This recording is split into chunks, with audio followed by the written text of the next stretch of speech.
Ticket তো পাইলাম না, সিট ছাড়া কি যাওয়া যাবে নি?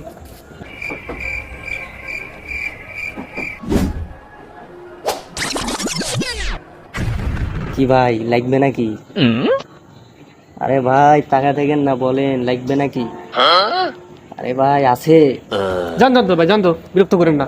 আমি কি ওরকম টাইপের ছেলে নাকি? আমাকে দেখে ওরকম মনে হয়? হ্যাঁ, আরে ভাই লাগলে বলেন। আরে ভাই জানতো এখান থেকে। আমি কি, আমার রুচি এত খারাপ হয়েছে যে আপনার সাথে যাবো আমি?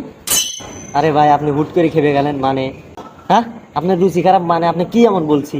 হ্যাঁ ভাই, আপনি যে খারাপ কাজের জন্য ডাকতেছেন আমি কি বুঝি না নাকি? না, স্টেশনে কি চলে আমি জানি না? আবল তাবল কাজ মানে তুই আমাকে কি ভাবছু? তুই কি আমাকে আবল তাবল ভাবছু নাকি? আমি নাকি আবল তাবল কাজ করে আছি? এনা আমি তো বেলাগে টিকিট দিবে আছি, তোর কাছে বেলাগে টিকিট বেচবো, জনগণের সেবা করতেছি, আর তুই আমাকে আবল তাবল কথা